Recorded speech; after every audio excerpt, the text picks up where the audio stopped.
Call to order the regular city commission meeting for Tuesday, the 21st of 2022. Let the record show that all commissioners are present.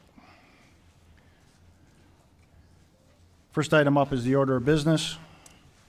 Mr. Dossinger, are there any changes to the order of business? Good evening, Mr. President, members of the Commission. There is a request for the change of the order of business under number 3, Administration and Finance. Request is to remove letter G, Leadership Code for City Commissioners, and place on a future agenda at an upcoming commission meeting. Okay, commissioners, I had requested to move the code for city commissioners to the January 6th to have all the new seated commission. July, you mean? I mean, July, yes, July 6th. He was really putting it out there. Yeah, July 6th. So, and then are we adding something to the timetable, Mr. Dossinger? I am not aware of an item being added to the timetable. Okay. Thought I had seen Mr. Josephson on there, right? I haven't updated mine today, but. Okay, any other questions?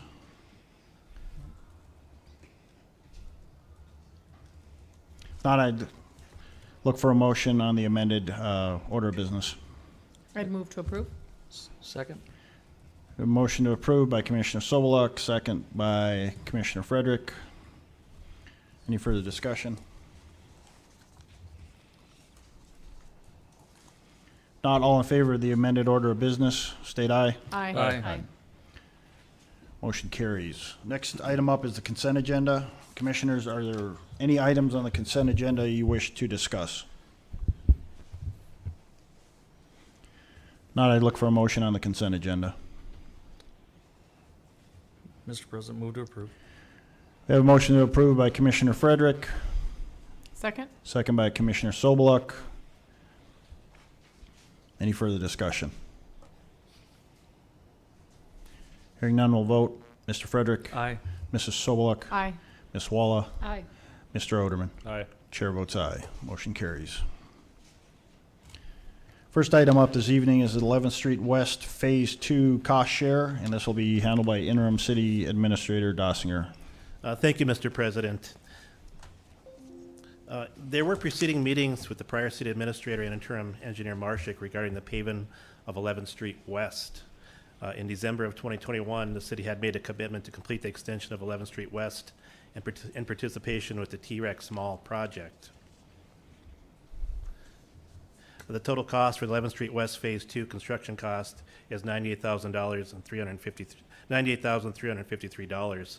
This cost includes the removal of gravel, removal of asphalt, concrete pavement, valley gutter, curb and gutter, and earthwork. Wind Construction was awarded the contract, the bid, through Able Incorporated or 1173 Mall LLC. The agreement did have two requests from the city of Dickinson. First request was either the payment of $98,353 for the blue area here on this attachment, which is kind of hard to see, but it's on the south side of which is known as the T-Rex Plaza, the blue area, or the additional 11th Street West and sanitary sewer construction cost, which is the green area above that highlighted gray area. That cost would have been $112,168.61. City staff is making recommendations that we move forward with the payment of $98,353 directly to Wind Construction after the project is completed. Funding for this would come from the gross production tax. City staff is making a recommendation to move forward with this. Thank you, Mr. Dossinger. Any questions for Mr. Dossinger on this agreement?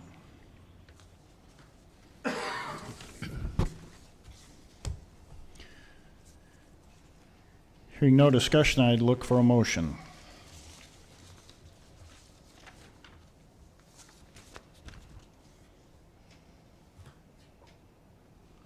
Mr. President, move to approve. We have a motion to approve by Commissioner Frederick, Second. second by Commissioner Oderman. Any further discussion?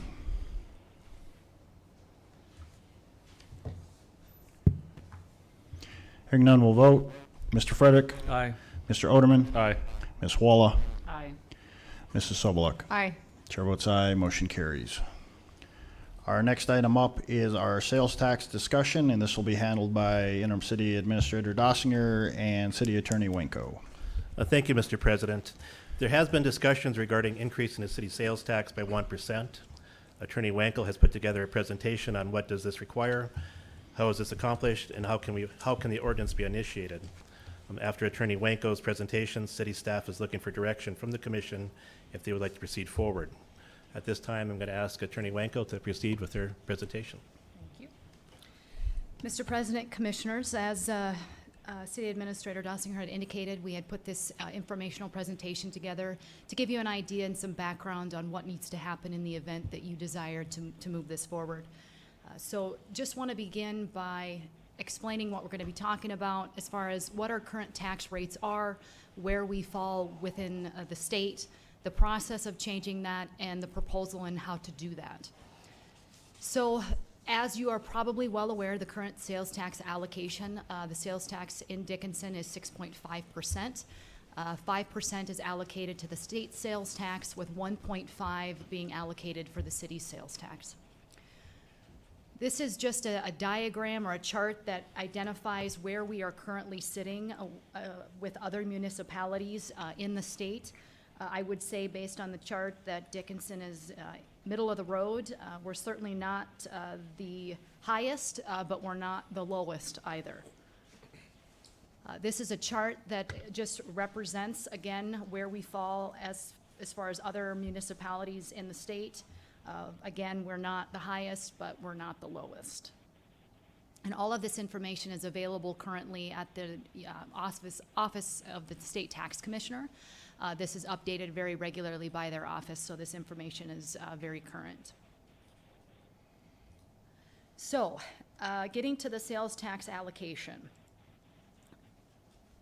The Dickinson Municipal Charter very explicitly identifies the sales tax. And in 1990, when Dickinson became a home rule city, the charter was adopted, and there's a specific provision in there that requires certain elements of the city's sales tax.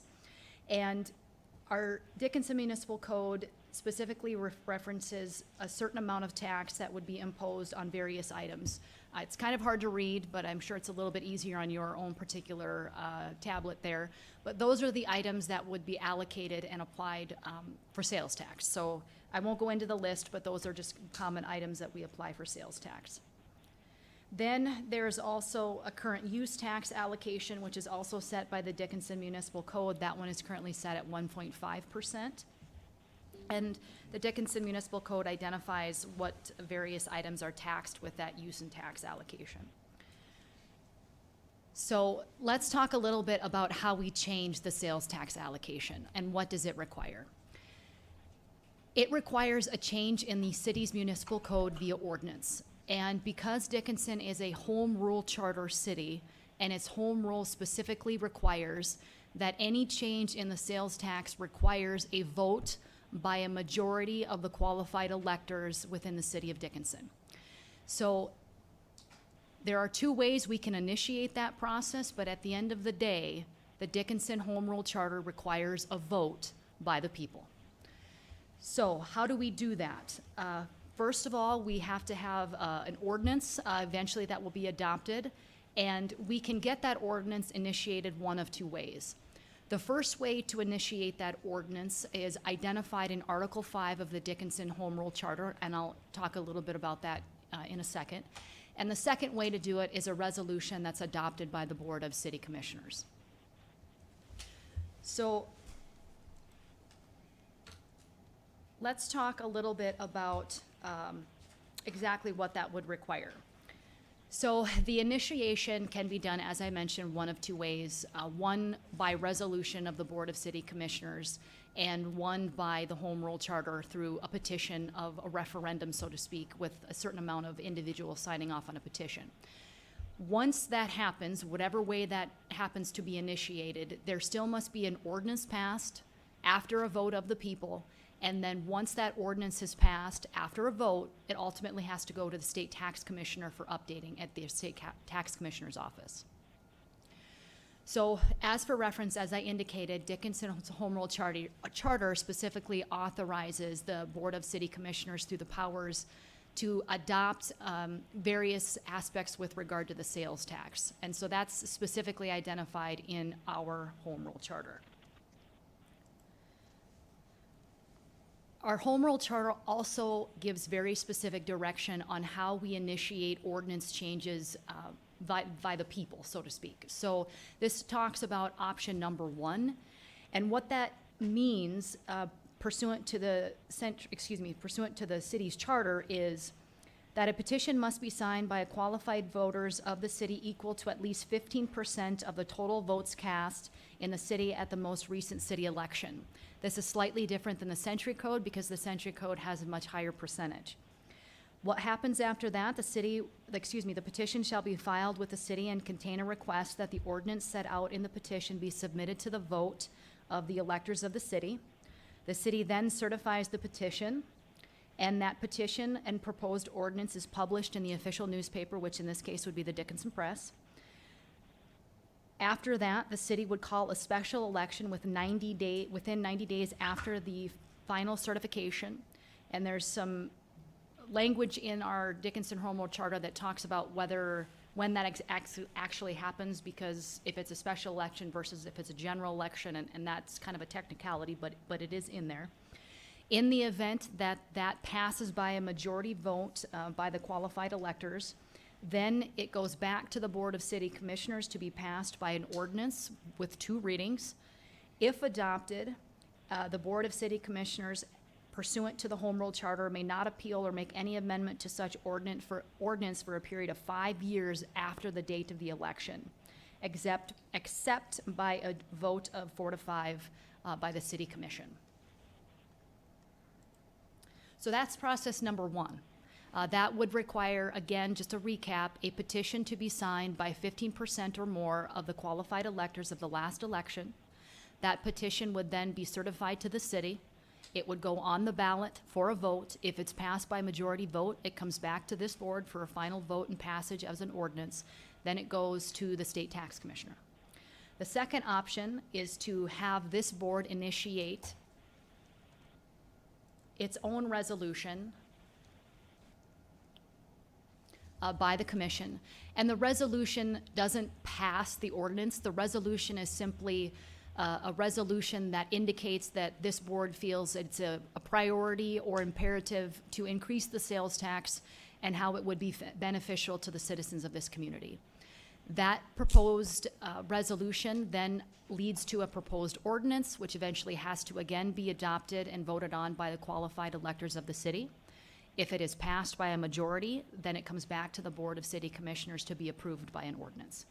So in a nutshell, whether it is initiated by petition or it's initiated by resolution, it ultimately goes to vote of the people for them to decide whether this is going to be increased. In the event that there is a vote and it does pass by the majority or the number that is required by our Home Rule Charter, once that occurs, then we must give notice to the North Dakota Office of State Tax Commissioner, who publishes and provides notice. And their office does indicate that a change will go into effect the first day of the next calendar quarter after notice is provided to their office. So that is not immediate. That is something that their office has to update and regulate, and eventually it could take some time. So hypothetically, if November that election occurs and that vote is taken, very likely that the sales tax would not be adopted and updated until April of the following year. Or it could be June, depending on. The city staff was also tasked with putting together a potential proposed ballot measure of what this could look like. And I've just put together a proposed draft, very similar to what the city had proposed, or what was proposed in 2018, I believe, when this was last attempted or voted on by the public.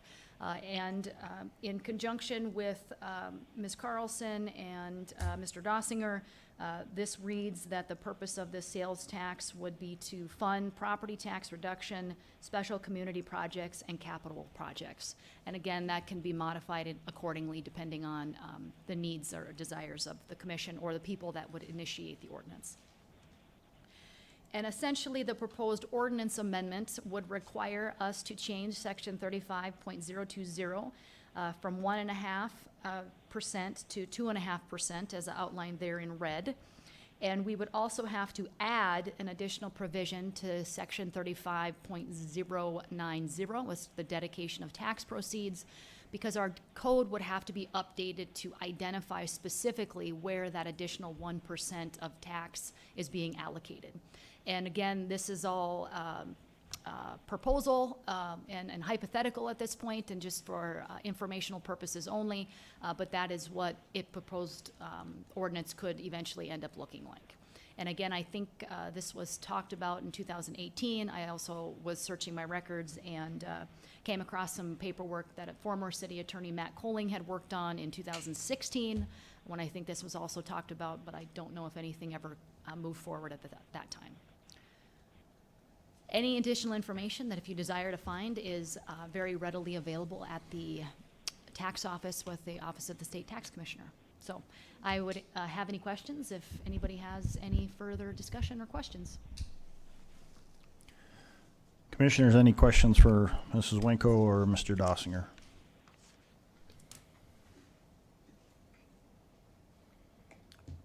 So, option one would take about 250 petition signatures. We would have to verify the number of the total votes cast in the last election with Stark County Auditor's Office, and then we would obviously figure out that number. But yes, I think that's roughly where you're going to get that number, and that's what the number what would be needed for the petition to move forward. Okay. Again, this is, the language is proposed, the ballot measure language is proposed, the actual ordinance is proposed language. Commissioners, if you have any comments, please direct at staff. What we have discussed in the past, it's pretty standard in there. 40% would be dedicated to lowering property tax in the city. 30% would go towards city capital projects and infrastructure. That could be whatever need we have at the time, to include street, water, sewer, and stormwater, or in case we need to improve a building, add to buildings. We do have an aging fire station that has a few issues downtown. Right now, we're putting a Band-Aid on it. So that's a possibility that a portion of this would be dedicated, and then that other 30% would be much, going to community betterment projects, much like we dedicated for the sports complex, library, and other entities. We know the city's going to keep growing. We're going to have to continue to participate with other entities within the city, much like the sports complex.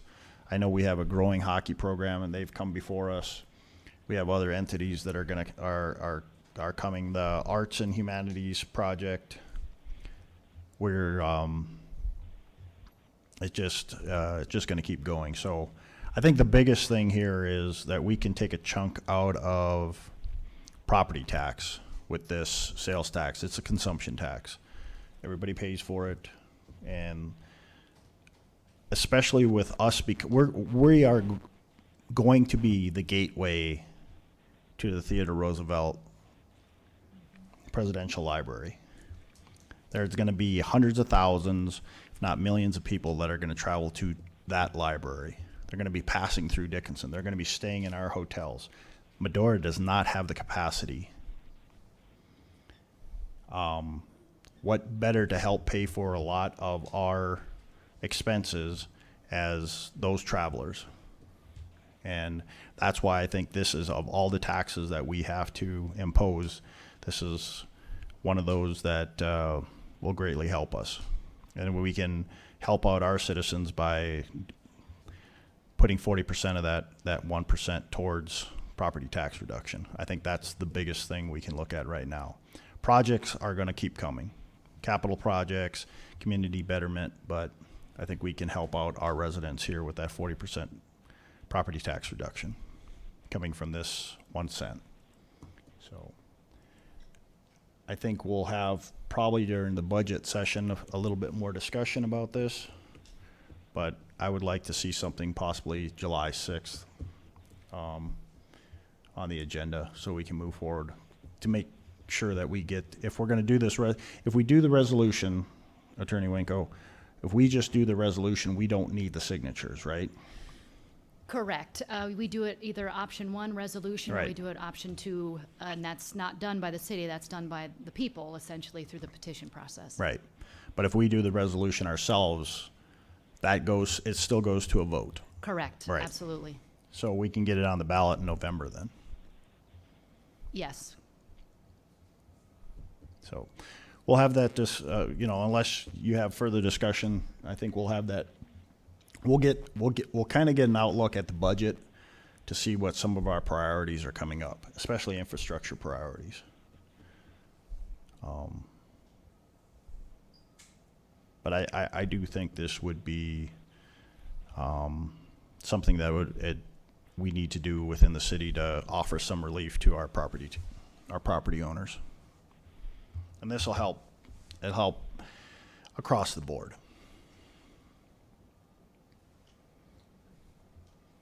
Okay, any other comments or questions? Okay, moving forward. Item C, we have an airport board request for compensation, and this again will be handled by City Attorney Winko. Thank you, Mr. President, Commissioners. At the last commission meeting, we had conversations about the request from the Dickinson Airport Authority Board to set a rate of compensation for its members. They are currently not compensated for the time that they put in on those boards and the board meetings. In conjunction with the commission's request, I have put together a resolution that would provide for the compensation for their members, for their board. And this was provided to the Dickinson Airport representative, attorney, Mr. Randy Sickler, and we've dealt through this and worked through this. As you can see in the proposed resolution, I have left blanks for you to tell me what you would like that compensation to be set at. And I also think that a representative of the Dickinson Board is here, Kelly Braun, to answer any questions or visit with you all about the compensation that he is requesting on behalf of his board and its members.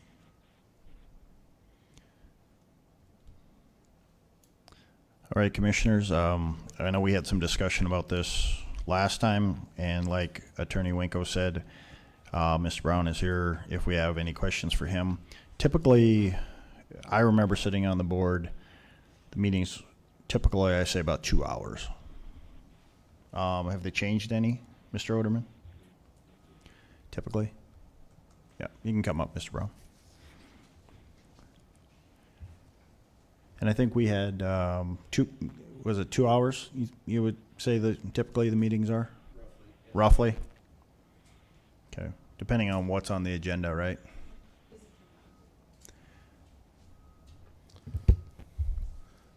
Depends how long Airport Board Commissioner Franz Vog wants to talk sometimes.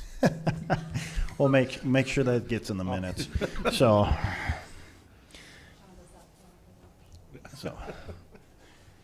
Mr. Brown, you said roughly 2 hours? Yeah, roughly. Okay. Yep. And I think we had discussed at the last meeting, did we put a number out there? $100? We said we wanted to look at adjusting all of them across the board. So- Correct. That will be something that we'll definitely look Okay. at for the other boards as well. Mr. President, Mr. Oderman? Mr. Braun, can you just kind of speak to how often your board members like travel to different meetings and stuff like that throughout the state? Yep, absolutely. So first off, Kelly Brown, airport manager. Good afternoon, Mayor Decker and Commissioners. So this resolution, the driving force behind this was brought up by our board members, so they could be compensated for their time. The airport board does a number of functions for the airport. They set budgets, they approve bills, they approve expenditures, approve and apply for federal grants and state grants, along with a plethora of other duties. And they asked if they could be compensated. The rate of compensation, which is blank on this resolution, that they asked me to carry forward was $100 for commission members and $150 for the commission chair. There are a number of meetings throughout the year where commissioners are asked or required to attend, a number of them with the Federal Aviation Administration and a number of them with the North Dakota Aeronautics Commission. Primarily those are related to capital improvement funds and grants and that kind of nature. So they would like to be compensated for their time. As it stands right now, the board can be reimbursed for actual expenses for travel and per diem meals and such, but there's no language that would allow them to be compensated for their time. Thank you. I do have one question. When you're looking at your budget, this would be something that would fit within your budget to afford this cost? Yeah, that's correct. That would come out of the airport's budget, and we did look at that. We'll be looking at it again. So depending on the board's recommendation, we have to look at the budget. But my thought is that the compensation wouldn't go into effect until after the first of the year, when next year's budget is approved and we have a line item in our budget for that. The other item on here, I would, I'm in agreement with you on the 150 for chair, 100 per board member. And it says plus an additional dollar amount for each meeting at excess of 3 hours. Commissioners, what do you think would be appropriate for the additional dollars for the excess of 3 hours? Who's gonna track that? You gonna make them punch in, or? No, we keep time.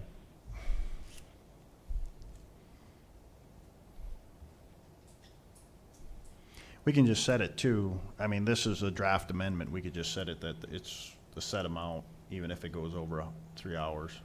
Because we're gonna have to look at that too with planning and zoning. Sometimes it's 15 minutes? yeah, 15, 30 minutes, and sometimes it's 3 hours, Yeah. 4 hours. So maybe we just have it as it's just a set amount. You get the $100, and if it goes past 3 hours, maybe this will make them be a little less talkative. More succinct, I like that. Yes. So they didn't ask for additional. Okay. It's It's just on the, it's just in the. Yeah, it is in the resolution, Yeah. but they didn't specifically Okay. ask for additional funds if, you know, the meetings are 3 hours or whatever. Okay. Well, we can strike that from this or amend it in the resolution and just provide for the 150 and 100. I think that would be fair. I'm okay with that. Okay. Seems like we have, I'd move to approve with that amendment. okay. So we have, this is resolution 16-2022. If I'm correct, Attorney Winko? 16-2022? Yes. And this is with an amendment to strike the additional pay for over 3 hours, $100 for each member, $150 for the chairperson Correct. per meeting. And that's Mr. Oderman's has made the motion to approve. Second. Commissioner Walla with a second. Any further discussion? President Decker, may I ask a question? In this resolution, it doesn't state that if they're not there at the meeting, are they being paid? You'll have to keep track, so. You know, I believe the intent was that their attendance would be required to be compensated. They would have to attend those meetings. I think they do that with the county planning and zoning. They keep track of attendance. And I know they do with the city planning and zoning too, for those, so. Just make sure you keep a good attendance record for us. Do we need to include that in here anywhere, though? Do we need to add, for attendance at meetings, or, you know, like? Would you like to add that, Commissioner Sobeluk, to that? Just Attend- that there was a right. question, I feel like Okay. that maybe clarifies it more. Yeah. And so, yeah, I would, move that, I can't move anything, you've moved it I would already. accept that friendly amendment. So we have an amended motion that the Yep. board members must be present to be paid the amount. Commissioner Waller, I'll keep my second. okay. Any other further discussion? Thank you, Mrs. Carlson. Hearing none, we'll vote. Mr. Oderman, Aye. Ms. Walla, Aye. Mr. Frederick, Aye. Mrs. Sobeluk. Aye. Chair votes aye, motion carries. Thank you, Mr. Brown. Thank you for your time and consideration. Appreciate it. It is 5 o'clock, so we have a very special presentation at this time, and I would ask Clerk of Courts Spangler to come forward. She's holding the door right now.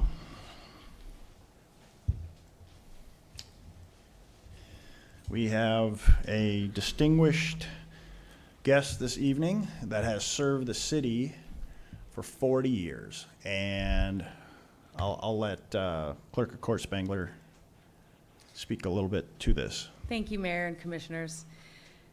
This is a very momentous occasion for the city of Dickinson. It's not every day that we have employees, let alone elected officials, who have served our community for such a long period of time. This is Judge Keogh's 40th year as the municipal court judge for his 10th term in office. And that's something that we as a city should be very proud of, to recognize one of our own that has chosen to stay here and give the dedicated service that he has for all this time. So with that, Mayor, I'll let All you right. go forward. Well, Judge Keogh, if you'd come forward, I have a little presentation on behalf of the city.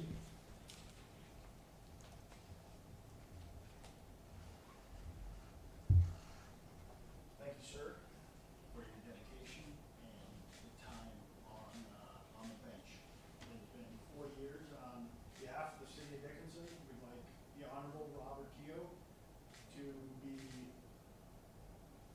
recognized for his 40 years of dedicated service. So thank you, sir. Thank you.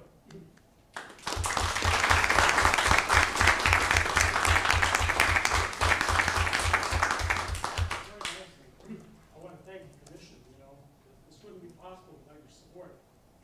Not just your commission, but prior ones. As I said before, I've gone through a lot of commissioners.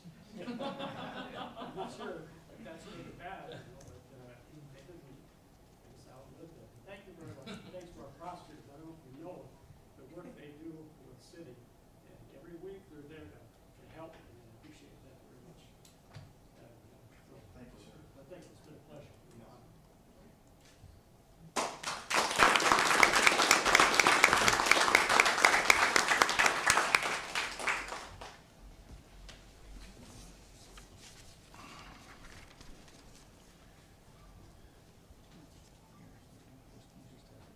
Public comments, right? Okay.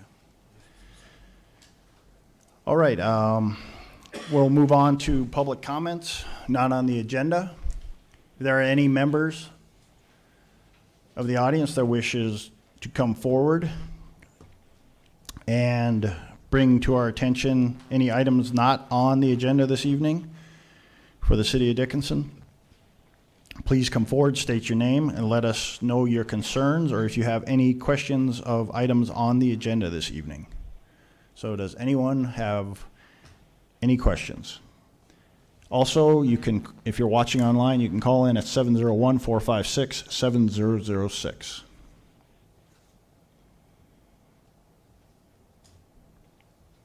Anyone have any public comments on items not on our agenda or questions about items on the agenda? Please come forward.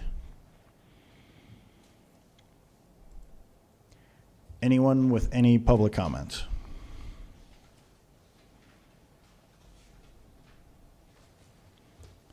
Seeing and hearing no one has any comments about items not on the agenda or questions about items on the agenda, we will move back into item D, which is the Southwest Water Agreement Extension.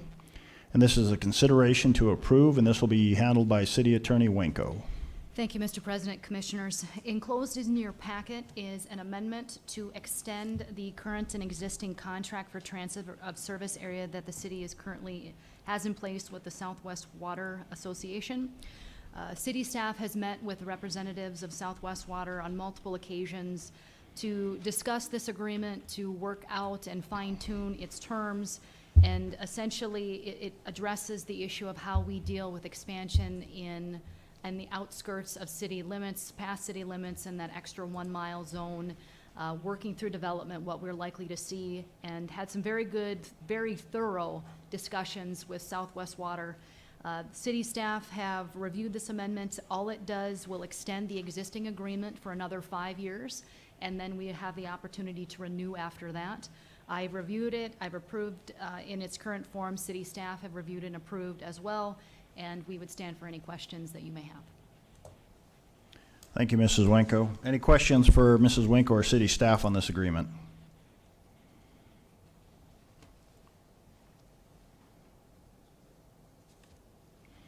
Hearing no questions, I'd look for a motion. I'd move to approve. We have a motion to approve by Commissioner Sobeluk, Second. second by Commissioner Oderman.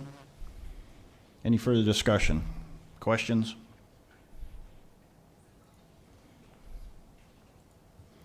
Hearing none, we'll vote. Mrs. Sobeluk? Aye. Mr. Oderman? Aye. Mr. Frederick? Aye. Ms. Walla? Aye. Chair votes aye, motion carries. Thank you. Next item up, we have a report on the 15th Street West Share legal opinion, the district edition, and this will again be handled by City Attorney Wenko. Thank you, Mr. President, Commissioners. At the last City Commission meeting, we had discussed and the Commission had made a financial commitment to supporting and essentially contributing an amount, I believe it was around $400,000 to $500,000, to assist with the development of the district edition.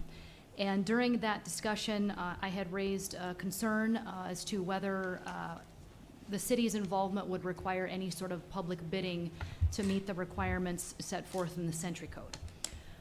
As you all are aware, anytime that we use public funds for the building and construction of public infrastructure, and that amount exceeds $200,000, we are required to go through the public bidding process unless there's a statutory exception.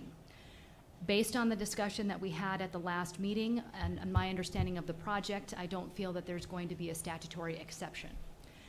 Therefore, and having said that, my opinion of this, having discussed this with the AG's office and several other municipal attorneys across the state, is the city is going to have to publicly bid this, its portion at least. So this is not a new concept. The city did this prior with the Dickinson Hills project. I have included in the packet that you have in front of you. If you scroll through that document, it's very specific on how the city did that previously. And in visiting with some of the other large municipalities, some actually require developers to put money up front before the project is publicly bid, and the developer then seeks to do bonds and other lines of credit to ensure that the city is not left holding the bag in the event that there's an issue with development. I understand that that may cause some hiccups with cost, that it might be more costly, but the reality is the city is required to publicly bid its portion of this project. And I think that's going to require a sit down with the city staff and developer to figure out what's the best way, what's the simplest way to get that accomplished. And that could be done by the city bidding the project, contributing the certain dollar amount, and then the developer is responsible for the rest. I am all for the least complicated, most simple process, because that's gonna be where we're gonna see the less room for error. But the bottom line is, that's gonna have to be publicly bid. We'll have to figure out the specifics, a breakdown of whether that's city is responsible for the road or other improvements, or what that's gonna look like. But that's where we're at with that at this point. And like I said, I think it's gonna be a sit-down with city staff and the developer to figure out those nuts and bolts of how that's gonna work. Thank you, Mrs. Winko. Any questions, commissioners?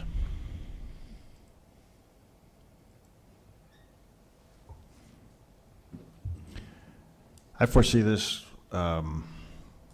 basically happening like what we did with Dickinson Hills. So we have to go through the process. If city staff if you need one commissioner or two commissioners present for these discussions, or it's up, I mean, Mr. President, we will schedule a meeting as soon as we can with Venture Commercial and city staff, and we will invite the commissioner to attend as well. okay. Ms. Winko, just, we talked about looking at our policy about cost sharing arterials and collectors, if it's a 50-50 cut.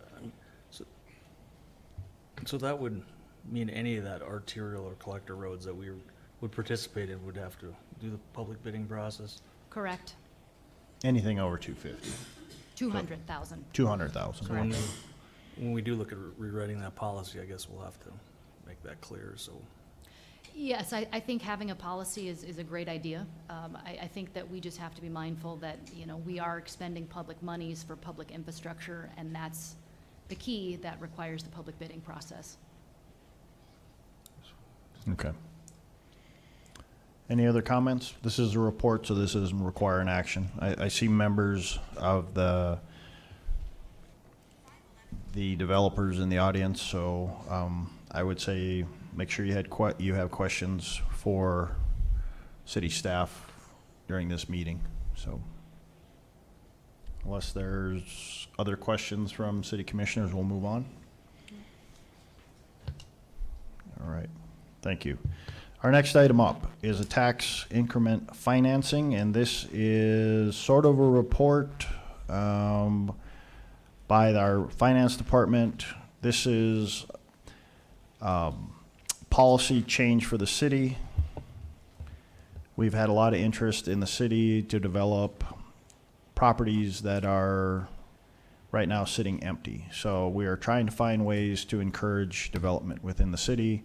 So Deputy City Administrator Carlson has a presentation on a TIF, as many of you have probably heard on the news lately, as they're called. So tax increment financing. Thank you, President Decker and Commissioners. This is an informational presentation. I'm just trying to, I did put together a policy that I worked with 4 other cities, plus another outside of our state city that had really good explanation of what a TIF was and the explanation of it, plus through the Bond Council and through our North Dakota Century Code. So with that, this PowerPoint is just a short kind of going over it. The policy was in the packet. The only thing that wasn't attached was the application. And so with that, we'll go forward here, if I can.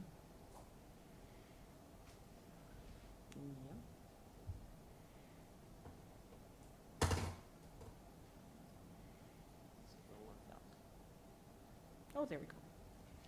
So my presentation, I'm going to give a definition, a background, a purpose, and the objectives, and then going forward, I'd like to see where we would want to go as far as the commission, what position you want to take or direction you want to take.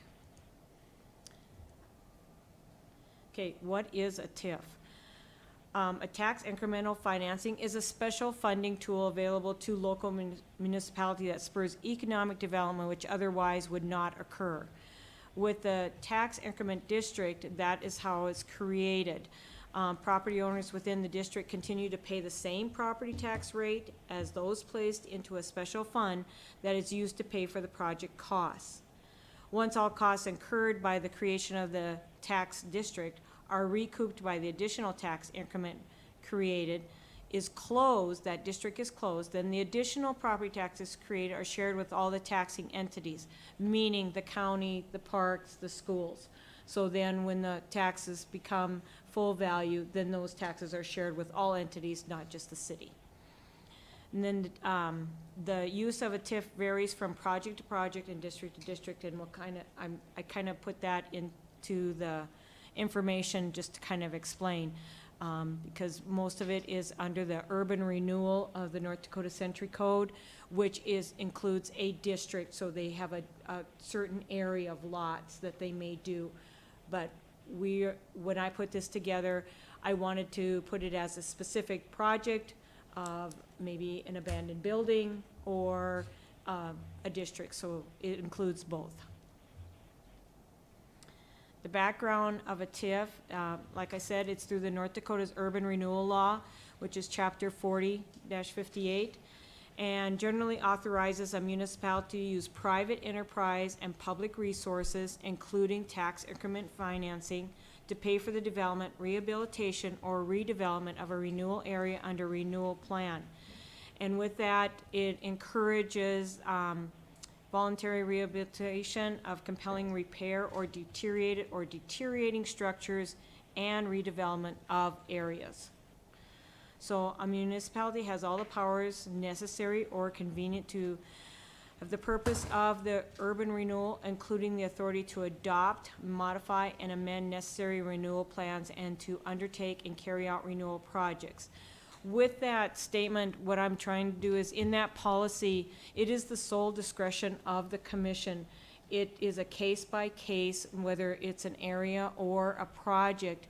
When this comes forward to the commission, the policy is a guide to be able to have a criteria of what it affects that project, or how we are going to do the fundraising, the bonding of it, or we do it a different way. But the discretion is the commission. So each one is a case by case. It's not that we do it every single time on that. So Linda, sorry to interrupt here. But Nope, you're fine. So would that mean that the way that the policy is, the draft policy is written right now, is that we could identify districts, but let's say somebody comes to us that's not in that existing district that we've identified, we could entertain that project and create a new district for that project if we deemed it acceptable? Correct. And Okay. with the TIF policy, as I go down further on funding for the TIF, it could be a specific building. It doesn't have to be a total housing residential area or anything like that. But again, case by case. So it takes a lot of paperwork with the application, but I was trying to set up a TIF policy that would give the criteria so that staff, the applicant, developer, and everybody would have the same criteria, knowing what's coming forward for the application, so everything would be out in the open, transparent. Okay, that's On great, that. thank you. So. Policy purpose. The purpose is to establish the city's position relating to the use of a TIF. Policy to be used as a guide in the processing and review of the applications. The intent would be to eliminate all slum or blighted areas and provide development in the interest of public economic health, safety, and welfare of the citizens of the city of Dickinson. And although the city has the authority for implementing the full range of alternatives lawfully permitted by TIF, the city states its strong preference for the developer financing alternative, which eliminates financial risk to the citizens. When you're taking revenue bonds out and everything, that is still public money, and so that is a risk too, that we have to. And again, as I stated before, the final decision for a TIF is the sole discretion of the city commission.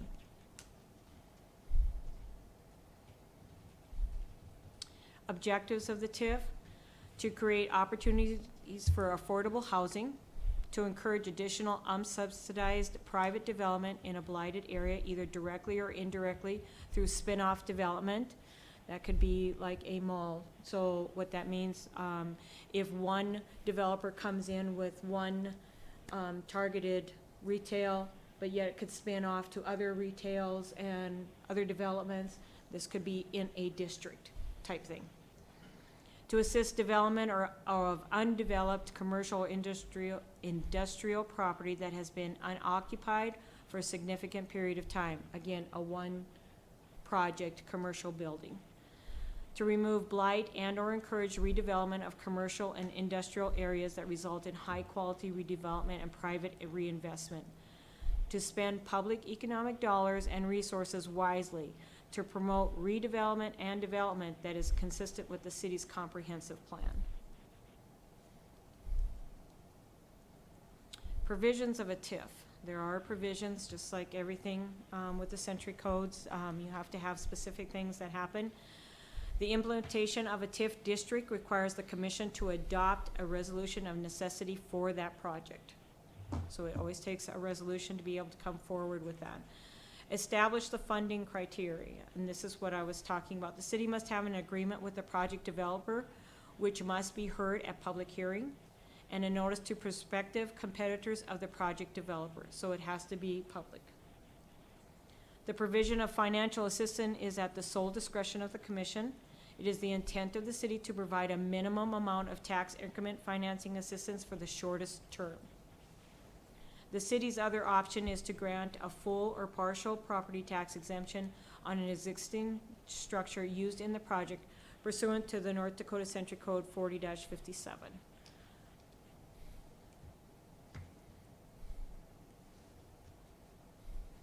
So with that, that's a short, very short presentation of what a TIF can do.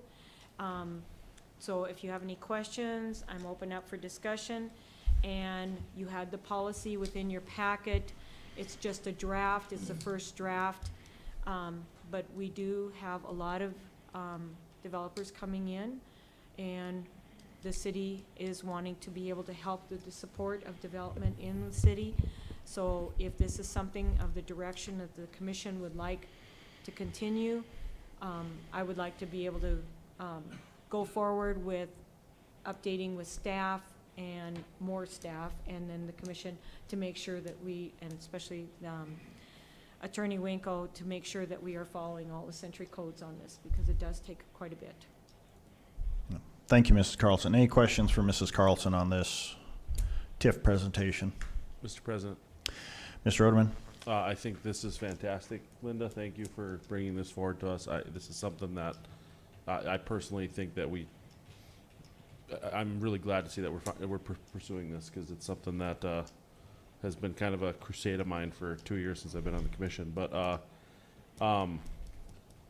in regards to the funding for this type of stuff, where does the money come from in the event that like we invest in a project? I understand like in the case of like a property tax exemption, where that money's coming from, but just for the sake of the public knowledge, where does that money come from? It can come from different funding source. So most projects, they're usually big projects. So you're looking at millions of dollars or whatever for infrastructure or things like that that we might take on. And with that policy, when you saw in the policy, there's only certain costs that we are allowed to do, but usually through revenue bonds that we go through our bond council, and we go out and it's like a loan.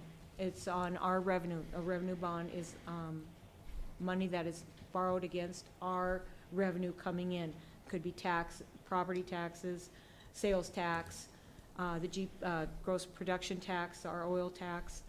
So that's what the bond is used for. So that's what we use it for. If the city, which the city of Dickinson is very fluent with their finance as far as making sure that we work on projects that have it. If we have cash value in our investments or something like that, you can borrow against that also. Okay. And then on that last slide, the provisions of the TIF, the final dot point on that one, about property tax exemption for existing structures. Is that the only situation that you can utilize a property tax exemption as if it's an existing structure? Or can you utilize that on undeveloped land? Property tax exemptions? If the land is already being taxed, you can use exemption on the land. Okay. But it's in the policy, there's a specific explanation of what kind of costs you can actually Okay. use on that. And I didn't put those specifics in there, but it is in the policy. Okay, yeah, I just wanted clarification on that one to make sure, so, thank you. That's all I got right now. And going forward, I know Mrs. Carlson had put in here for the desire of the commission. Is there any commissioners that would be opposed to bringing this policy forward, say, July 6th, at least for a first review? Okay. Mrs. Winko, is this like a first, second reading type of situation, or? Can we tell them to have projects lined up at the next meeting after we approve it? We're not officially adopting an ordinance, so it would be policy. So I feel if Ms. Carlson and I can work together, I think it's very possible that we can have this July 6th? July 6th. And, Commission, I really appreciate the forwardness of this, but I really would like the commission to also look at the application. Yeah. And the application be reviewed also by the permitting and engineering department and, buildings and codes, because they'll all be involved in this whole Right. process. So it would be nice to make sure that everybody is in. So if not July 6th, maybe the second one, to make sure that everybody has reviewed it, and understanding what it is. Okay. I've got a question. So if you look at number 3, cost of installation, construction, or reconstruction of streets, utilities, or other public works. So if we grant a TIF to pay for that, are we paying back the contractor? Or does this have to go, this is the public bid question again. Good question. No, I don't think so. I think this is allowed for by statute. There's a specific statute under the Century Code that allows the city to engage in this type of TIF program. So we'd have to verify and confirm just exactly how that would look and how those monies would be coming out of certain pots and how they would be getting paid to make sure that we're in compliance with that. But that can be done as part of the review application to make sure that everything is kosher, that we're getting that figured out. So I think once we sit down and go through that and get additional city staff thoughts in process and work through that, we can have that fleshed out for you as far as an answer. Every project is going to be a little bit different, but we want to make sure we have a base borderline template of which we're working from, so we've got a good process in place. Okay, thank you, Ms. Wanko. Any other questions? And I just wanted to mention one thing. Thank you, for Commissioner Frederick, for mentioning that on that criteria policy, because those I took from different policies that were out throughout the state on what they look at for whether or not a project is rated. Between a couple staff members and stuff, we kind of put this together. Definitely, I am looking for comments, thoughts, or anything that you feel as development is worthy of making it worth the points to be able to become a TIF project. Because I think that that is very important, is what I took from the other sources that I looked at. I think, commissioners, if you have any comments on the policy, please forward them to staff. And if there are any developers interested in this, I think they should be able to get at least a preliminary of our draft to look at it, so they have questions too. They might have a question much like yours, statute related, Century Code related, that we miss, that they deal with. So. Yeah, and just for clarity, I'm just glancing through. So anything 5 years or less, we can just do? Anything over 5 years, we need to get permission from the other taxing entities? Is that the way I understand that? That is correct. Minot is one example that when they did their TIF policy, they do not go more than 5 years. Because the fact is, you do not have to include the other taxing entities if it's 5 years or less. Thank you. I did read it correctly then. Okay. Mr. President, I just have one other thing. I know that the city staff is moving towards, like one-pagers for our CIP projects. And I know that in situations like this, like on a TIF project, it might not necessarily be possible to fit everything into like a one-pager, but to maybe just have a uniformity of presentation when they do the checklist and things like that. And once they're graded out, that we could have just like a uniformity of presentation so that they look similar maybe in appearance and how they're laid out, so that just that we've got the most professional presentation of these projects, just like we're going to have with those CIP projects soon. So just a suggestion, but that's what I would like to see, because in a lot of ways these are city projects if they're TIF projects. So. Okay, any other questions or comments? Now we'll move into our monthly financial report. And this will be handled by City Accountant Maury. Welcome. Thank you, President Decker and Commissioners.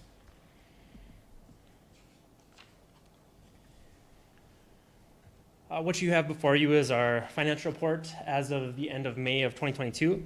So in this first slide, you can see our treasurer's report. Our net working cash total is at $70.7 million, less than 1% change from the prior month.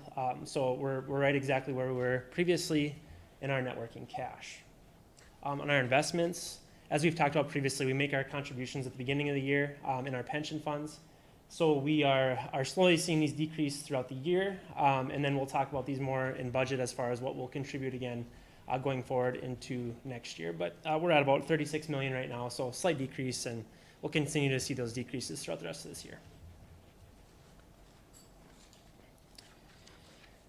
And then moving on to our 1% sales tax. So you can see the blue line is 2020, the red line is 2021, and then the dark line, the dark maroon line is 2022. Through the first 5 months of 2022, we're actually up about $150,000 in our 1% sales tax, so about a 6.5% increase there. And in May, you can see we're a little bit down, about $86,000 on our May collection, so down about 16% compared to May of 2021. And then this slide we keep on here just for the public to show the separate sales taxes collected in a separate fund, but it's exactly half of the previous slide. And then in our hospitality tax, so again, the dark red maroon line is 2022, so you can see we're down a little bit in May of 22 compared to May of 21, just about $20,000 less, so about a 27% decrease there in our hospitality tax. However, first 5 months total, we're up about $21,000, so that's about a 6% increase over the prior year.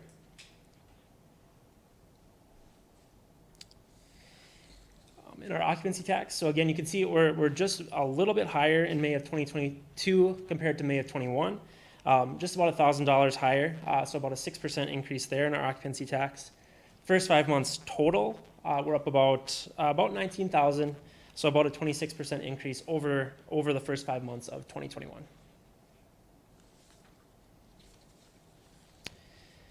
And then moving to our GPT, so you can see we're pretty significantly higher in 22 compared to prior years. May of 22 compared to May of 21, we're actually $495,000 higher, so about a 45% increase there.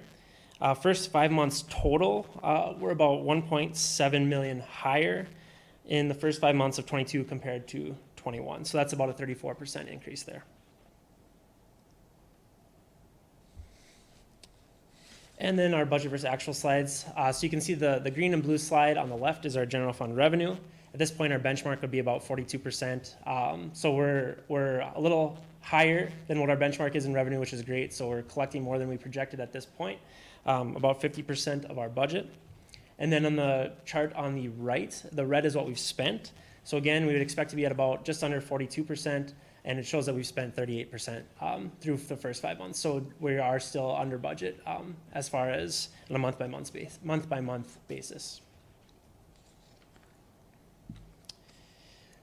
And then in our enterprise funds, our utility revenue, so that the blue part of the first pie chart on the left, you can see we're about 32%, so we're less than our benchmark. A lot of that, I think you'll see that pick up a lot over the summer months. And then in our enterprise fund expenses, you can see we're down, we're less than our benchmark there as well, so we're under budget. But I think you'll also see that increase quite a bit as we do some of these summer projects too. So with that, I'll do my best to answer any questions, and city staff recommends approval. Thank you, Mr. Maury. Any questions? Seeing no questions, I'd look for a motion. Move to approve. We have a motion to approve by Commissioner Frederick, Second? second by Commissioner Sobeluk. Any further discussion or questions? Hearing none, we'll vote. Mr. Frederick? Aye. Mrs. Sobeluk? Aye. Ms. Walla? Aye. Mr. Oderman? Aye. Chair votes aye. Motion carries. Thank you. Thank you. Next item up is our monthly hiring journal. Welcome, Mrs. Nominack. Thank you, President Decker, Commissioners. First up on our hiring journal is the advanced computer technician position. This has been a little bit difficult for us to get applicants, so we've extended the position and are continuing to put some creative advertising out there and trying to reach the right candidate. City administrator position has closed, and we're working on getting those interviews set up and the process going on that. We have advertised for the engineer community development director. We're getting applicants. We've actually had a few apply, so that we're on a good track there.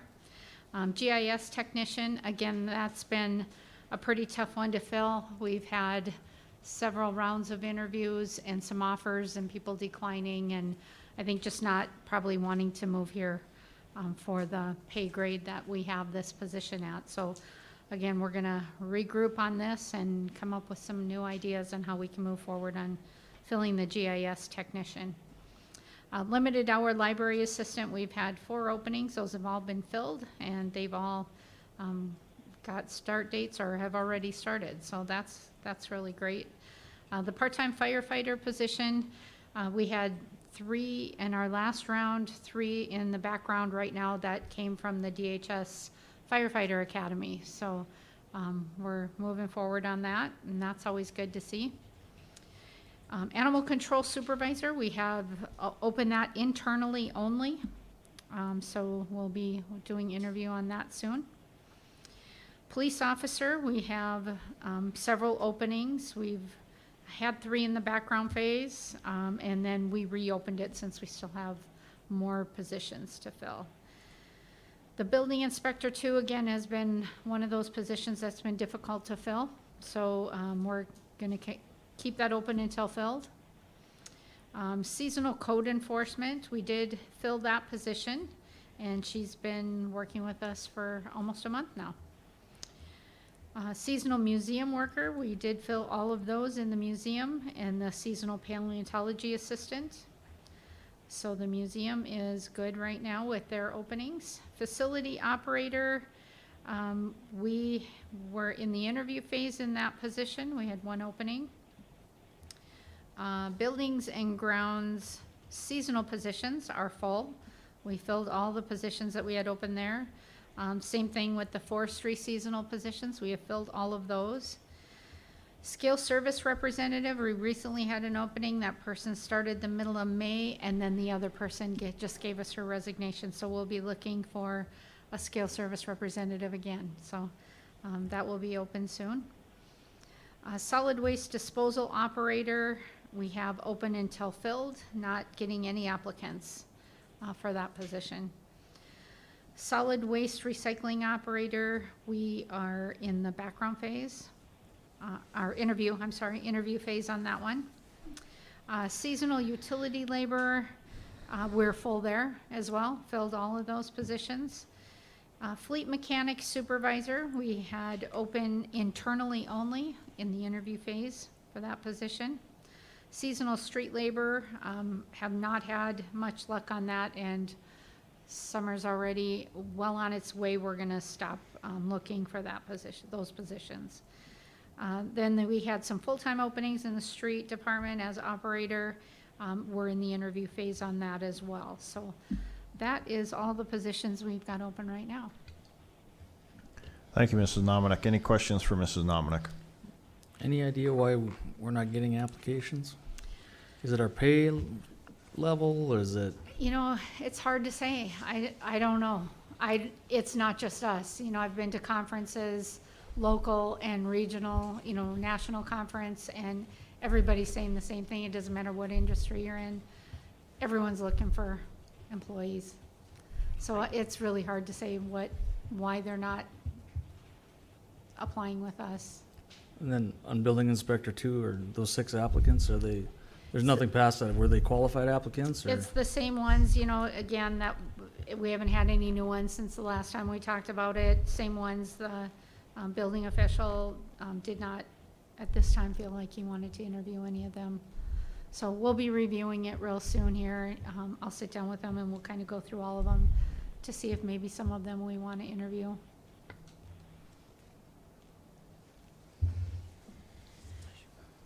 Any other questions? Thank you, Mrs. Nominick. Thank you. Thank you. Our next item up is public safety, and we have our police department's monthly report, and this will be presented by Interim Police Chief Ciani. Welcome. Good evening, Mr. President and Commissioners. May monthly report, we were quite busy in May. Where am I at here? Can I get the PowerPoint up? Hello. There you There go. it is. All right. We had 2,271 calls for service in May. Our monthly and year-to-date calls are up from last year, with 2,271 posted in May and the 11,129 posted for the year. I got one slide behind here. He threw me off a little bit, so. We had 432 traffic stops, which resulted in 128 citations and 210 warnings. Of the 128 citations, 58 of those were speed-related. 43 traffic crashes were investigated, with only one involving an injury, so that's kind of a good statistic. Arrests, we made approximately 143 arrests, which is slightly down. However, overall year-to-date numbers are pretty comparable. Brought up some felony and just arrest classifications here to change this up a little bit. Some of the arrests consisted of 24 felonies and 88 misdemeanors. You can see the monthly breakdown of arrest classifications dissected a little further on the slide. Some of these were drawn from the Odyssey system through the district courts and municipal courts, so it's a little, the numbers don't always jive with our numbers that we keep internally with our records management system. May, we had 6 incidents involved either a handgun or a knife. One of these incidents involved a barricaded subject, which triggered a tactical team call-out. This call-out resulted in the deployment of less lethal measures, including 40mm sponge rounds, taser, and ended with a canine bite. Another incident involving a man with a knife also triggered a deployment of a 40mm sponge round. I'm happy to report that no one was seriously injured in any of these incidents, but the severity of incidents are certainly increasing for us. Criminal Investigative Division was called out 11 times in May. This is almost 3 times a week. These call-outs range anywhere from 2 shots fired calls to a robbery. There were associated arrests ranging anywhere from an attempted murder to terrorizing. And although our May call-out numbers were high, our year-to-date numbers are comparable. It should be noted, however, we have seen an increase in severity of calls requiring multiple officer responses. Going in further into investigations, CID opened 63 new cases in May. These cases range anywhere from 5 burglaries to an arson investigation we're currently assisting the fire department with. CID has an active caseload of approximately 68 cases. Their year-to-date average is significantly higher with 69 cases From last year, they were averaging around 39 about this time last year. So their caseload has increased. They are down 1 detective. Behavioral health responded to 99 behavioral health related calls for service, ranging from 63 welfare checks to 9 suicide threats. Now, on a lighter note, get into the school resource officer program. The SROs closed out 21-22 school year. The SRO team dealt with 25 incidents, which resulted in 6 citations throughout the Dickinson Public School District. The law enforcement career path instruction at DHS concluded with lessons on communication, de-escalation, and canine presentations. That's been a pretty successful program for us. Not as successful as the fire department at this point, but they've got better incentives. So, an Alive at 25 driver's class was also taught at DHS. The DARE program graduated 287 7th graders and 286 5th graders. It's been a successful program for us throughout the years. Staff posted approximately 450 hours of training in May. Some of this training included sending 3 of our female officers to attend a Women in Law Enforcement Summit in Fargo. This was the first time training of this nature was ever offered in the state of North Dakota, so we took opportunity and sent as many officers as we could to it. I must also remind everyone we do have 3 command staff at Northwestern Staff and Command. Their absence for our summer busy time of the year is being felt, but the finish is in sight for them. So, looking forward to their return. Records fingerprinted 56 people, registered 11 sex offenders. I'm trying to go with how fast Rita's fingers are going. She told me I had to slow down last time, and I just can't. All right, dispatchers. In May, dispatchers handled 774 emergency 911 calls and 5,155 non-emergency calls for service. These numbers are slightly down from last month. Animal control handled 154 calls for service, with 96 of these calls being related to stray or animal at large.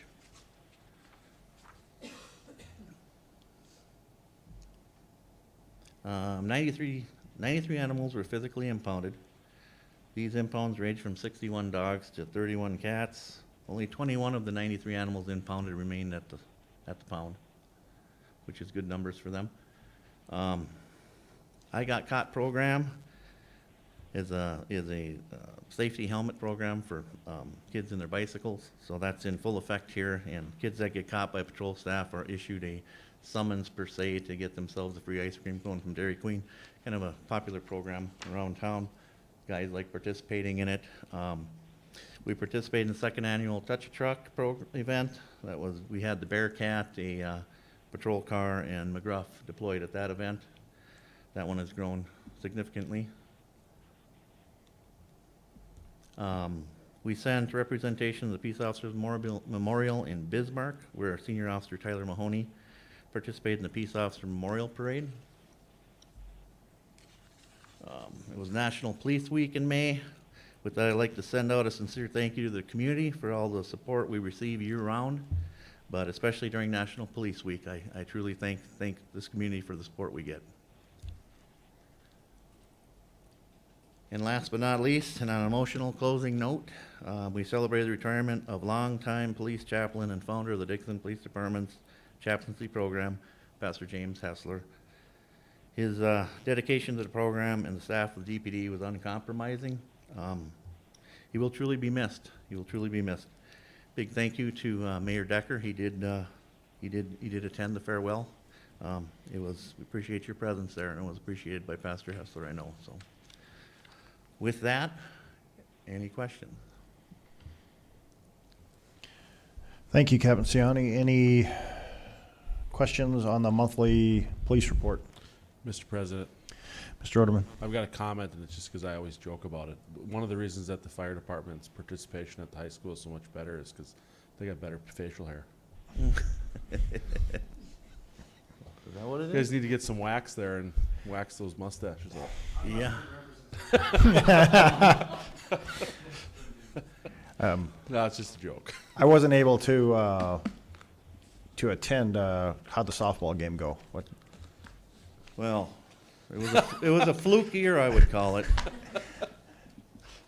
How did it go? No, no comment? Yeah, no comment. Mr. President, all dynasties come to an end, the Bulls, Lakers.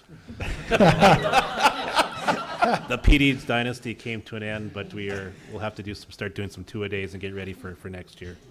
Yeah. I just really appreciate the friendly competition between your guys' two departments. It's really great to see you guys work so well together, but also kind of rib each other on the regular, so. Well, let's clarify, no bar was truly set at that game. All right.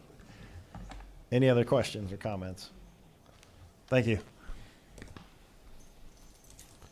Next, we'll move to engineering, and we have the Cluin final plat.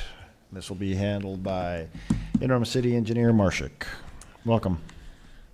President Decker, Commissioners, I realize that there is not a copy of the actual final plat attached. It's just the resolution, so I do have copies of those for you to look at.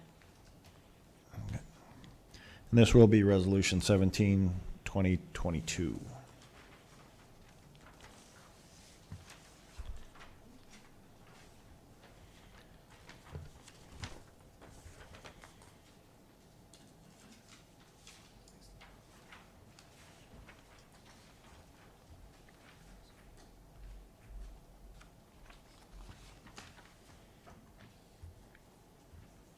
So before you is a resolution and a replat of Cluin subdivision, which is just an adjustment of the Cluin subdivision to clean up some property lines.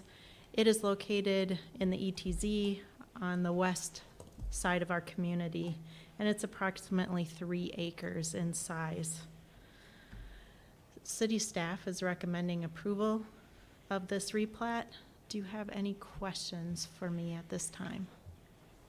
Commissioners, any questions on the Cluin replat or final plat? Final plat. Again, this is Resolution 17-2022.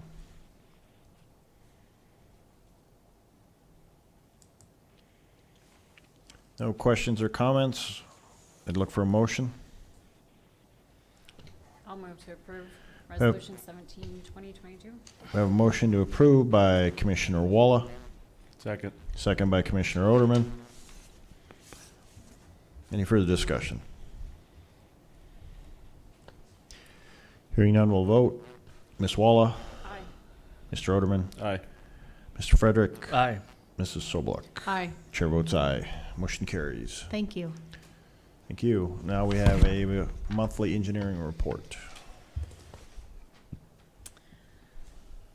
We have not done these in quite a while for our department, so it's about time we get some information in front of you.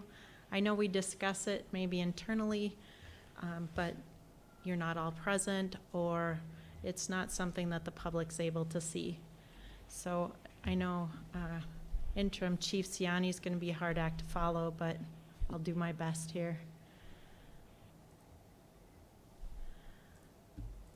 We have a number of current projects that are managed by the engineering department in our capital improvements projects list. The North Dickinson Fire Suppression is an ongoing project that's receiving additional funding as we move forward.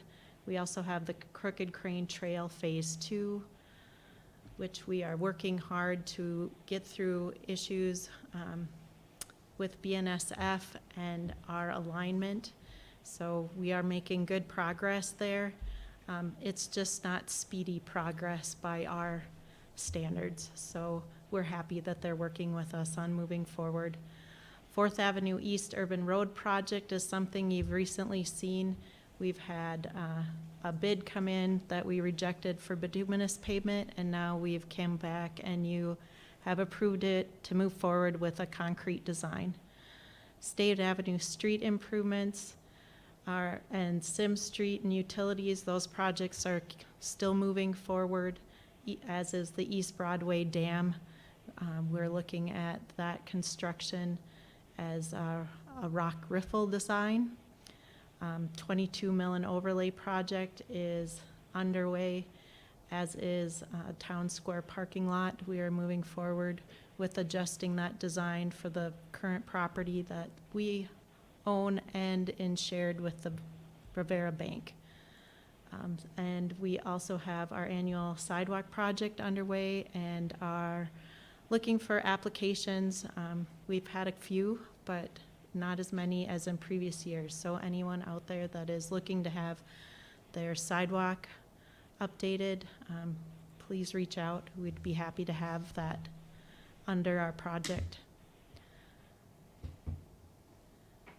Potential projects for next year are the downtown lighting, the non-digital entrance signs, Heart River Bridge assessment. This is a project that we did some Band-Aids, I guess, to last year, and as part of that project, our consultant suggested that we look into the assessment of this bridge and maybe some future improvements.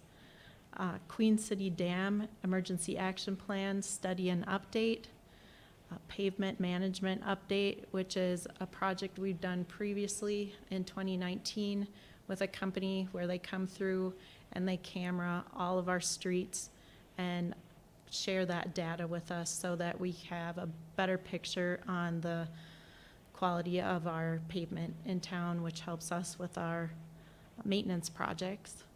And then the Westgate Industrial Acres SID is a project that had been tabled for a number of years, and we're looking to bring that back to see if we can spur that forward and get that completed. One Call Locates requests. We're on track for another busy year. Noted the past few years, the number that we've had, and they've been continually increasing. So we look like we're on track to see a big number again, close to 5,000 calls.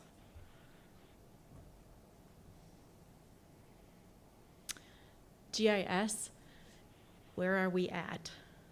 So we're behind on updating our data, but I think we've shared that with you.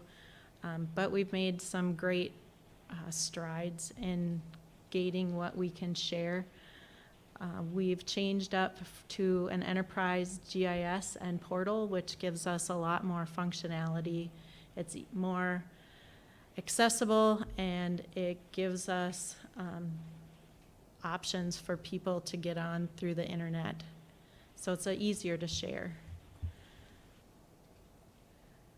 We also have some primary data layers, and just to point out here on utilities alone, the difference in how many items we've added to the system since 2015. So we're up on water system around 14,000 to 27, and in sanitary from 34 to 11,000. And we've also included a lot more items from storm, lights, electrical services, and fire. And we are keeping up with our tax, subdivision, and zoning layers. Those are also now linked to our V system, which we use for building permits and our web map and applications. And this now includes our ETZ area.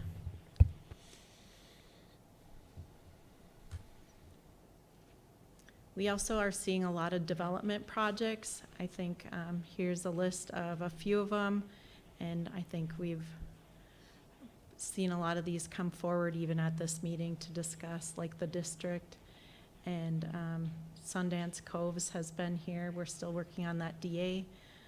Trinity has an update with their education center, and Dollar General. We have one already going and another one looking to come to the south of town. Floodplain and firm mapping. We're currently working with FEMA and the North Dakota Department of Water Resources to set up an open house for the public so they can come and hear about the future preliminary maps that are, well, the preliminary maps that are to come forward and see what those changes are. There's a link on here It's a really long one, but if you're able to take a look at these slides, you can go and see what that preliminary mapping looks like. You can see the current map and any changes or subtractions that are being proposed by FEMA and the state within Stark County. So we're hoping that we can get that brought to the public and get a lot of feedback from them and get them knowing what this is going to impact as far as flood insurance for their home, how it might impact selling your home, refinancing your mortgage, questions like that. So we're working to get the state and FEMA to come here to answer those questions.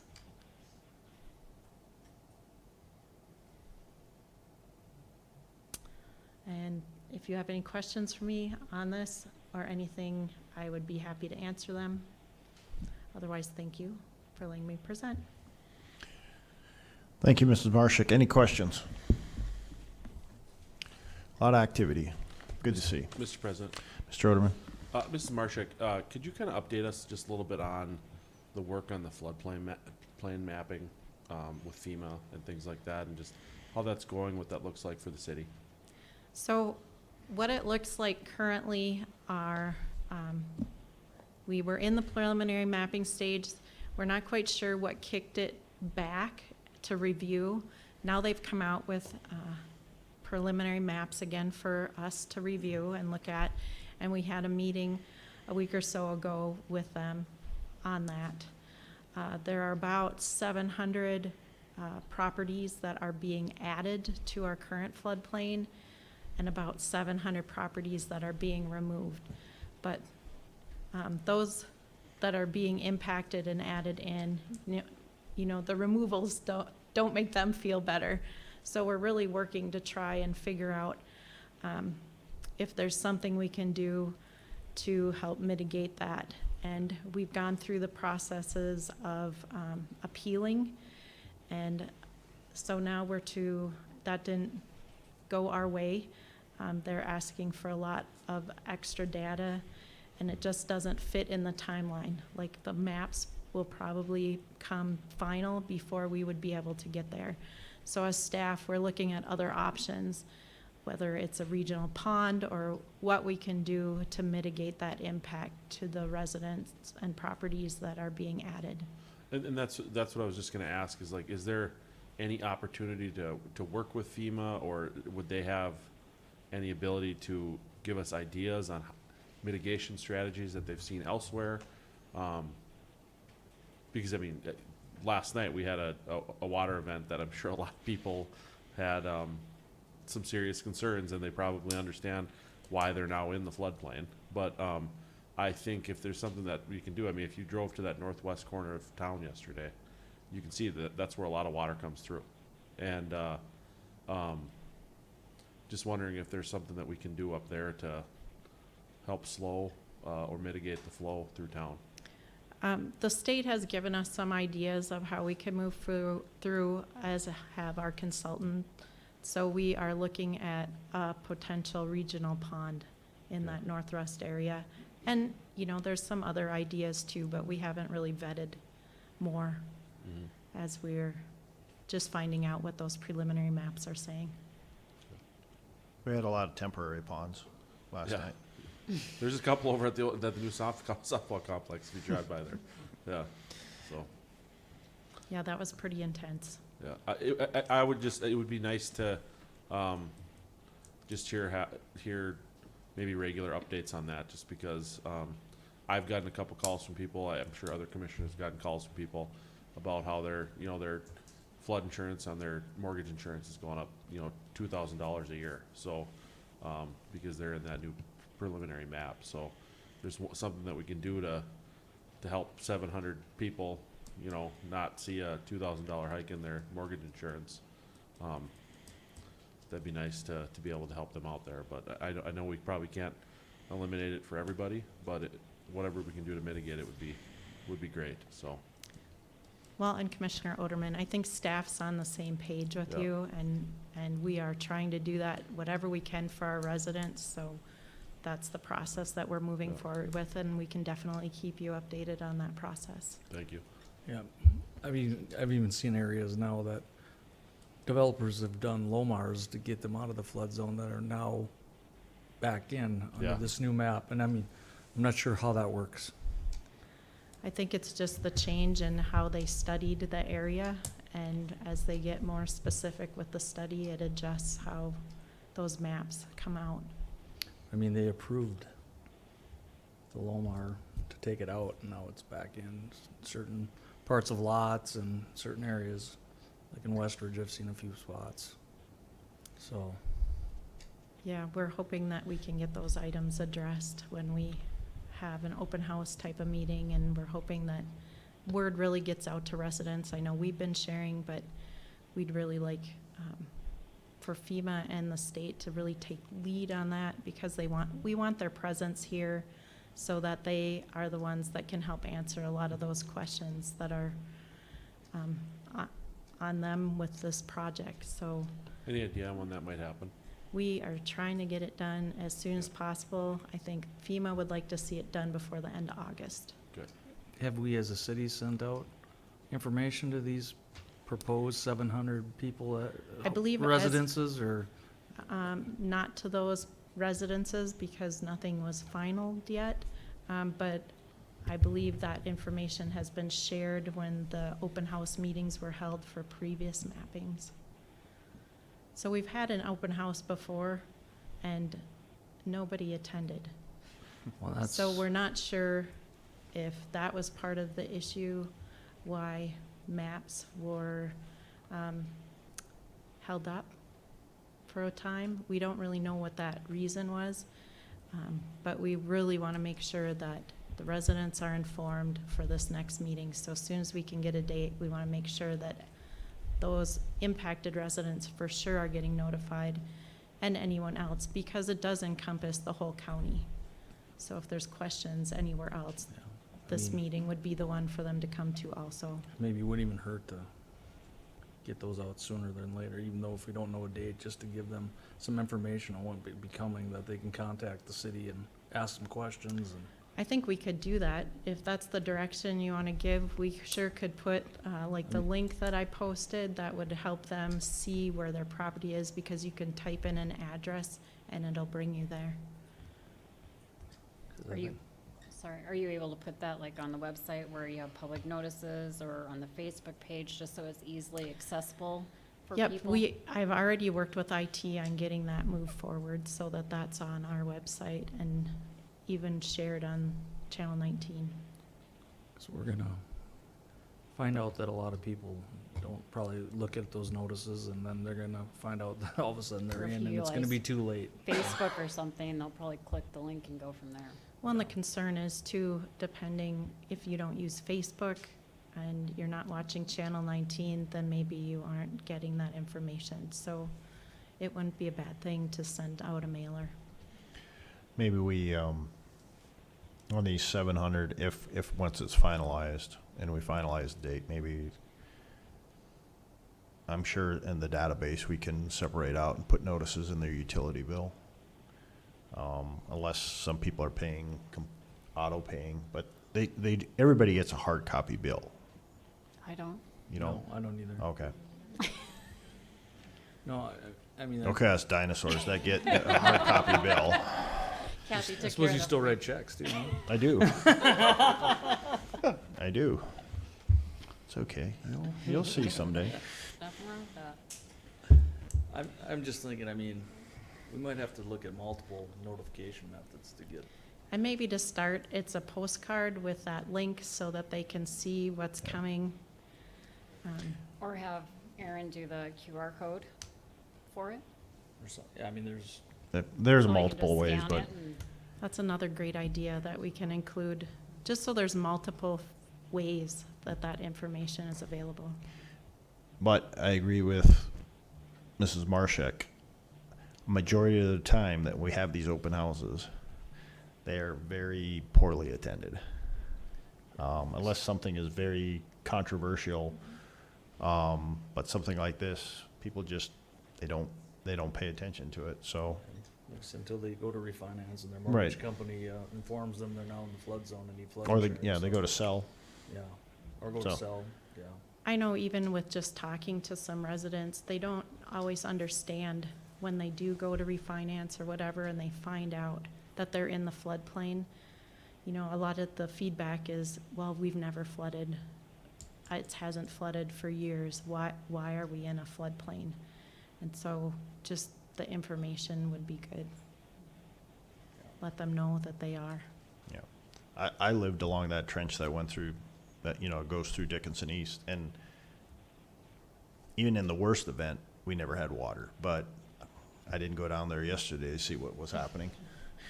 I'm sure it was to the top, all the way through there. That's why it's a 100 or 500-year event, Yeah. They say it only happens every 100 years or whatever, but. Well, I guess we're good for a while then. We've had a couple of freak snowstorms and hailstorms, so for all of our lifetimes, we should be good. Okay, is there anything else for Mrs. Marshak? Thank you. Thank you for your input. Yep. Our next item up is we have a task order, and Public Works Director Zuroff, you have a task order for the Dickinson South Cemetery Master Plan. Yes, thank you, President Decker and Commission. And after this, too, we plan to do a report, buildings and ground on mowing, and then at that same time, I could do a quick little update of maybe some things that happened last night. So, Sure. First, we have the Dickinson South Master Plan task order. If you know where St. Joe's Cemetery is on the east side of the highway, there's the area that is designed, I guess it doesn't point there, let me go down one more slide. For a new cemetery. And this had original on master plan, I think 20-some years ago. I know KLJ did it. They did find in their documents, this is all they had. We went out there and looked at this area. The parcels you see, or the plots you see on the left side of the screen, are marked and have pins, so we did find those. But there is a need to expand room for cemeteries, so we are looking at this. We did see that that's pinned. But on this older master plan, they do show some roads, and they show the original big blocks. Looking at trying to get this opened up next year and how we want to pave it, and an entrance. I went to KLJ to try to do it, or to get a task order written up, at least on how we want to move forward. How many entrances? That original master plan showed a big parking area. I don't think we necessarily need that, but I am not an expert on cemeteries. I would disagree with you there. I've been out there, and we have events, and it is always nice to have additional parking at a cemetery, especially if you have a large event. I know a lot of these are just one way in, one way out. Right. We're looking at, just initial talking, looking at least a wider road for a two-way. But this is where we're at. I want to have KLJ request to you to approve this task order with KLJ for the study and report phase for 6,400. We're going to meet with funeral homes. We're going to look at different options of that original master plan, maybe updating it. I would like any input from commission. This isn't my forte, I guess, but I would really like any input from commission on this. Commissioners, this is the cemetery. Mr. Zuroff, you go to that other slide. The furthest section there that is to the east that basically doesn't have any plats. This is, originally we had talked about a couple of years ago, dedicating this to, I guess I would call it a service cemetery for veterans and individuals that have, say, served in law enforcement or just public safety, kind of having a dedicated area, because I had a veterans group reach out to me and ask if there was possibility of dedicating some area to having this type of cemetery, because they don't necessarily want to be buried at the veteran cemetery in Mandan. So it'd be something nice here for Stark County vets to possibly you know, dedicate that area or a portion of it. Have it, it's got a nice little slope to it. We could make it look almost like any other military vet cemetery with the standing headstones and. It's But- a beautiful area down there. Right, Yeah. and I think, you know, having that road encompass the whole thing and having an adequate, you know, parking lot, or at least double wide in there. Well, and right now, I do have it in our CIP for '23.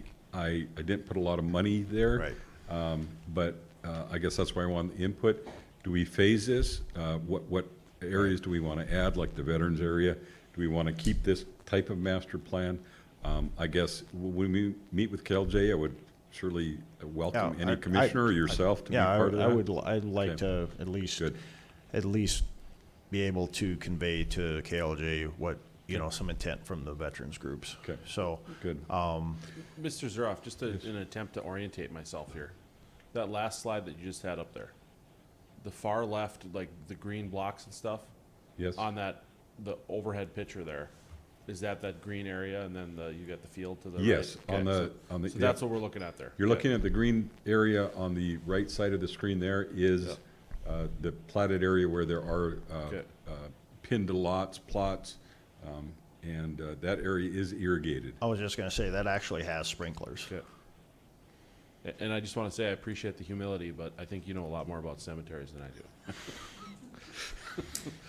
I I don't know if I have any input. I thought I'd learned everything in my many years, but I continue to learn.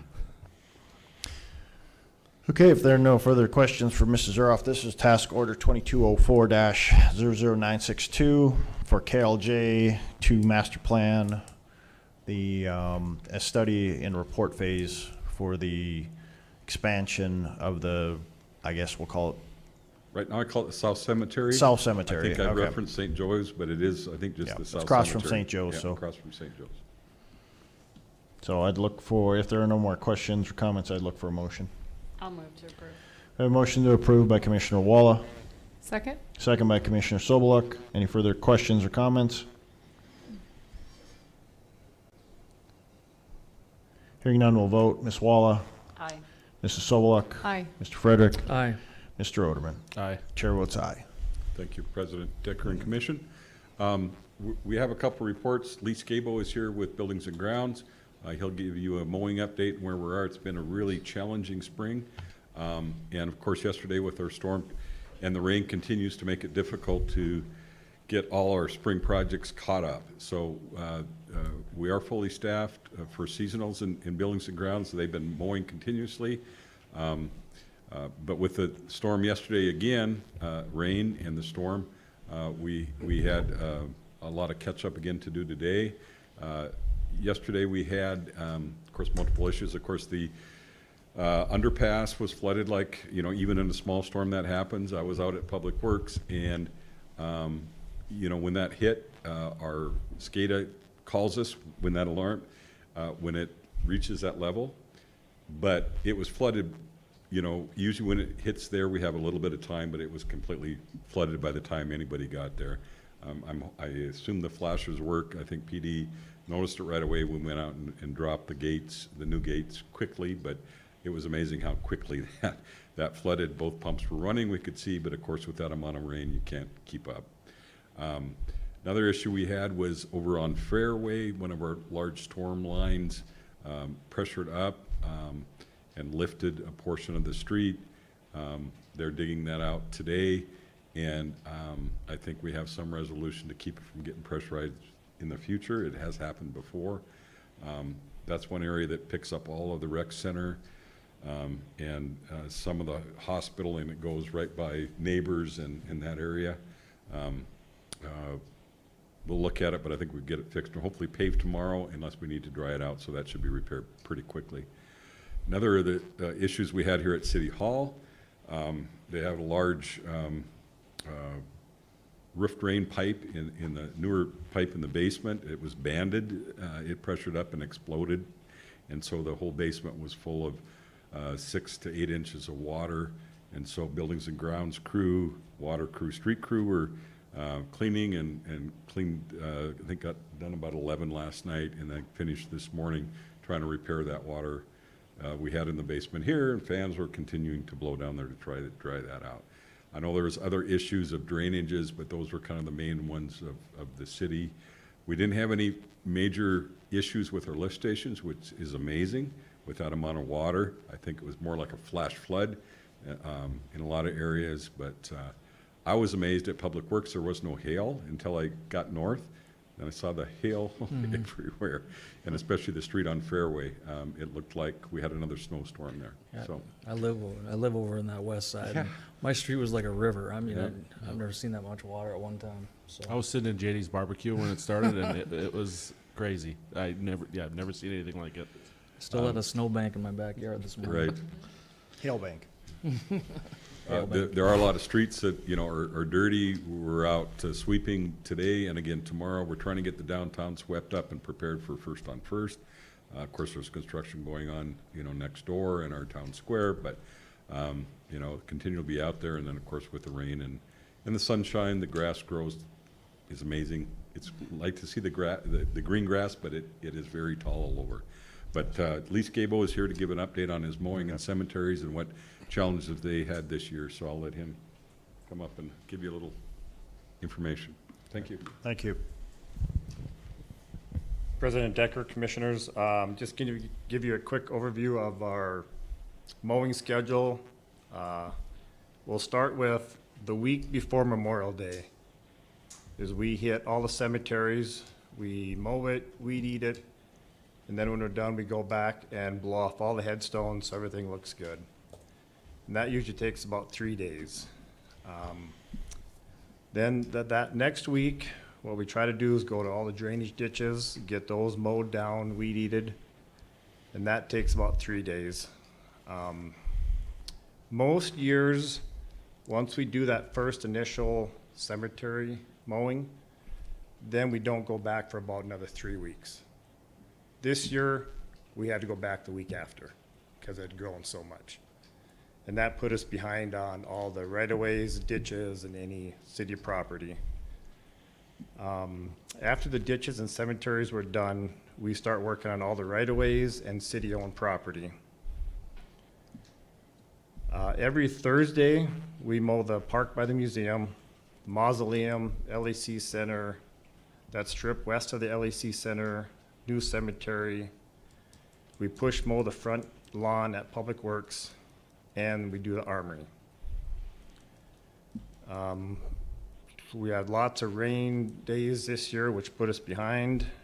I think after this week, though, I feel pretty good that we should be caught up, and we should be able to continue being caught up. Any questions?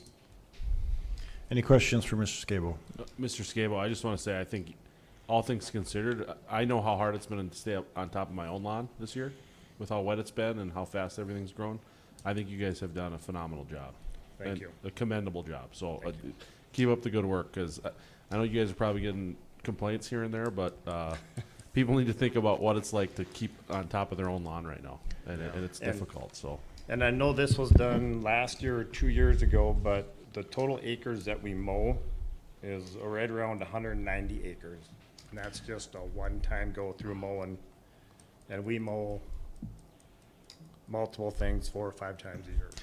I think, Commissioners, the one thing we should consider, much like we have a emergency contractor fund for snow removal, we should maybe consider setting up a fund and events like this to possibly have some money set aside to put contractors on when we get this far behind. So something to think about during the budget season. I was thinking about that the other day, and I was like, as soon as they get done, they're basically circling back, trying to keep some of these, and maybe we set something up, a fund, where they can hire on some contractors to help out. At least keep some of our entrances, some of those things, first impressions. Like I said, this is going back to, we are going to be the gateway to Presidential Library. We have to understand that, and that's coming faster than we would like, and it is going to be something that we need to take advantage of, fully take advantage of. And keeping our city looking good. As hard as these guys work, it's just, there's only so many man hours. So to me, it's something that we may have to consider as we set up this fund. And then when they get into this cycle, we hire on some contractors. President Decker, I appreciate that. I am requesting, more operators this next year in budget. We have additional trails to mow. We have multiple more additional areas to mow. So that's one thing I think we need to look at. Also, we're getting some areas from subdivisions that we're mowing now that were HOAs, storm ponds, things like that are additional responsibilities we're taking on. So Okay. I think it's something we talk about at budget too. So, Right. but I appreciate that very much. I do want to say thank you to Lee. This is his first year being the supervisor, and yeah, I think he said he was enjoying it. I don't know if he is or not. After last night. Yeah, after last night, maybe not, and then this morning, so I don't know how much sleep he got last night, but do appreciate it very much. All right. Any other questions or comments? Thank you, gentlemen. Thank you. Our next item up is we have a future land use map amendment, the district, and this will be handled by City Attorney Winko. Thank you, Mr. President, Commissioners. Included in your packet is the necessary ordinance to update and amend the future land use map. As you can see, this is going to be an amendment from a particular property from the designation of agricultural to commercial, and this is for a 20.8 acre parcel. This has been vetted by P&Z. This is the second reading. City staff recommend approval. Do we have a ordinance assigned number? Yes, we do. It's identified on the agenda 1755. 1755. Okay, Commissioners, any questions on 1755?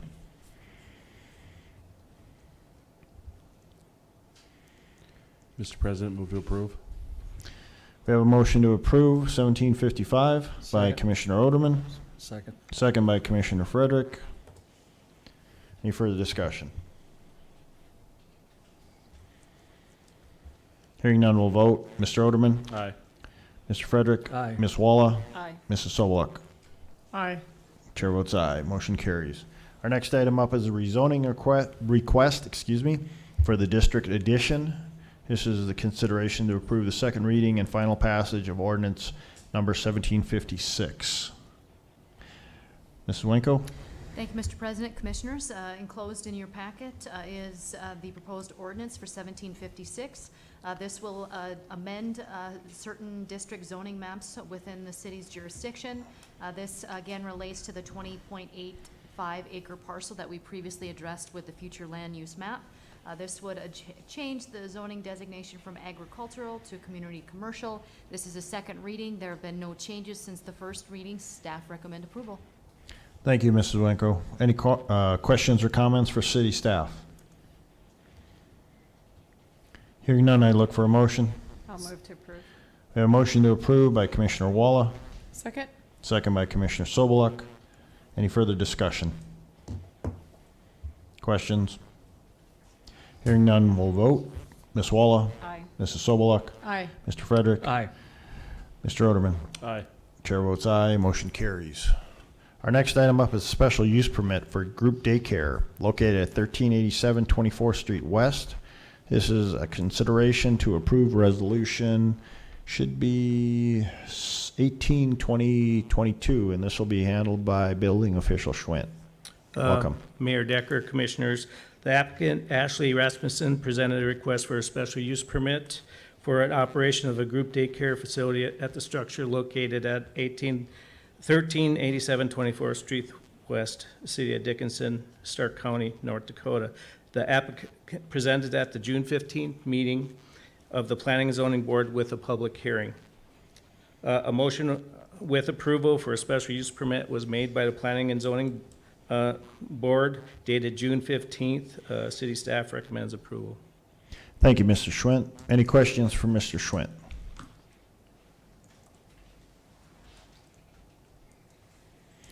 Hearing no questions, I would look for a motion on resolution 18-2022. Mr. President, move to approve. We have a motion to approve by Commissioner Frederick, Second. second by Commissioner Walla. Any further discussion? Questions? Hearing none, we'll go ahead and vote. Mr. Frederick? Aye. Ms. Walla? Aye. Mr. Oderman? Aye. Mrs. Sobeluk? Aye. Chair votes aye. Motion carries. Thank you. Our next item up is our building and code enforcement. This is Chapter 39 amendment for heavy and commercial vehicles, and this will be handled by Building Inspector Dukart. Welcome. And this is ordinance number 1754. President Decker and Commissioners, Blaine Dukart with the Building Department. For the City of Dickinson, I actually have nothing further to add to the Chapter 39 amendments unless you have some questions for me. Are there any questions for Mr. Dukart?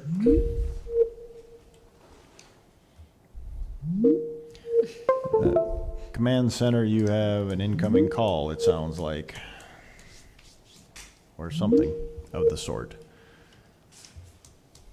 I've yet to figure this system out. Work in progress. I would move to approve. We have a motion to approve ordinance 1754. Second. The motion's by Commissioner Oderman, second by Commissioner Sobeluk. Any further discussion?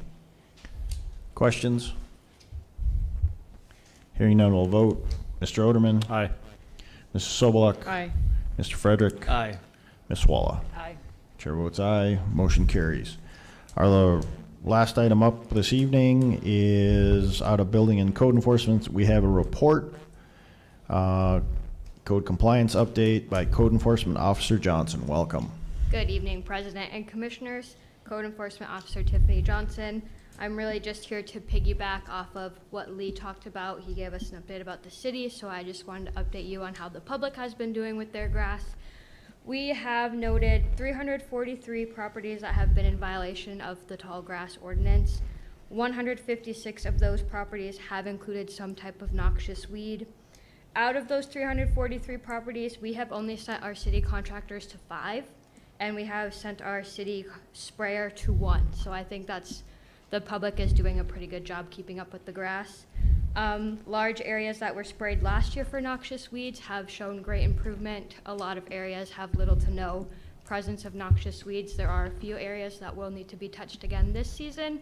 But overall, we have had really good compliance, and we have been giving a little bit of extra time with the weather we've been having. So I'll take any questions.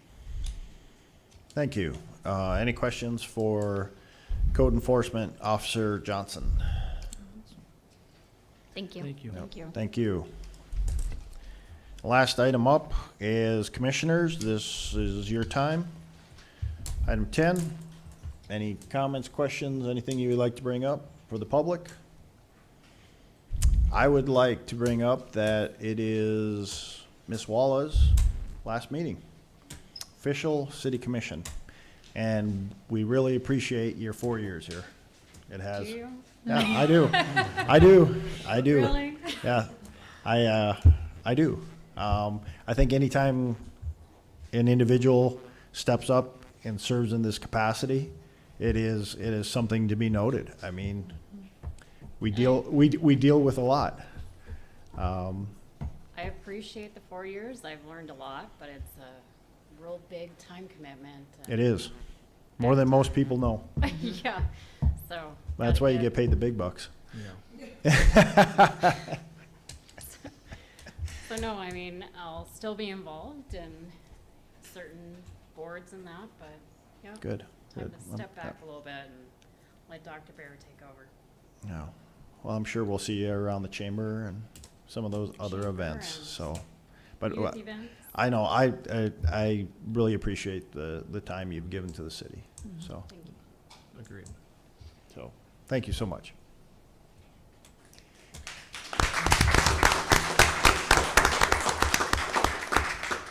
So, anything else, commissioners, not on the agenda this evening that you wish to bring up? I guess we'll see each other on Thursday here for the budget meeting. I am. Am I bringing the caramel rolls? Caramel rolls? All right. You see where, Thought that was you see where the mine. priorities Yeah, I are. know. You see where the priorities That's your are. final duty as commissioner. Carve up, everybody. You can come as an ex officio. Just Okay, give my if- little comment. All right, so commissioners, if you have no more comments, I look for a motion to adjourn. So move. Second. All right, there we go. We're adjourned.